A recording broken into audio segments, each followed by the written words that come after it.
Hi guys, masayang buhay para sa ating lahat. Bali ngayon, papakita ko sa inyo yung yung farm. Bali punong-puno rito ng ng bayabas. Puno ng bayabas. Kaso medyo maliliit pa yung bunga. Papakita ko sa inyo yung yung bunga ng bayabas. Ito. Papakita ko sa inyo yung bunga ng bayabas. Kaso medyo maliliit pa, hindi pa natin pwede i-harvest. Ayan. Eto, medyo na siya, may bunga na siya. Kaso siguro mga ano ba to? Mga ilang buwan bago ma-harvest. Para pa siyang kasi laki ng kalamansi. Kasi laki siya ng kalamansi. Pero ano lang yung mabilis din naman. Eto, tapa. Meron din dito. May bunga na siya ng ng bayabas. Ito.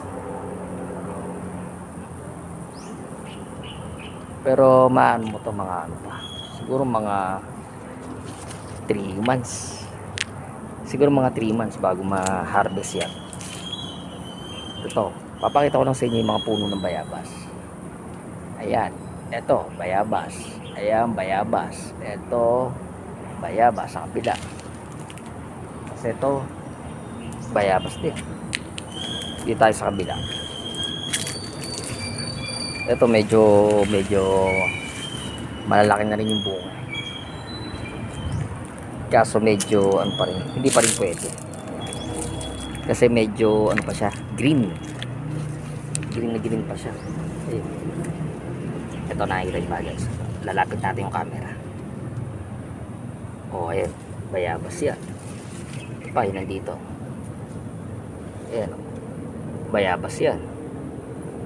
Kaso hindi pa siya pwede. Mga ilang buwan. Siguro mga 3 months. Depende sa panahon. Pag umulan ng umulan. Maanuan, ayan. Bayabas. Bayabas. Bayabas. At bayabas. Ito pa. Bayabas. Punong-puno tayo ng bayabas dito. Kaso medyo maliliit pa. Ito pa isa. Ayan o, medyo maliit pa. Hindi pa siya gaano pwedeng i-harvest. Pero mga ilang buwan, pwede na. Ayan. Bayabas din. Bayabas din. Sagana yung lugar na to dito sa bayabas. O, di ba? Ang daming bayabas o. O. Bayabas.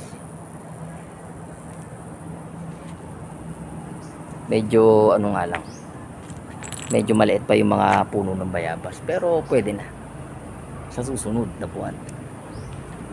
O paano guys, maraming salamat sa panonood sa puno ng bayabas. Okay, thank you and have a nice day. God bless.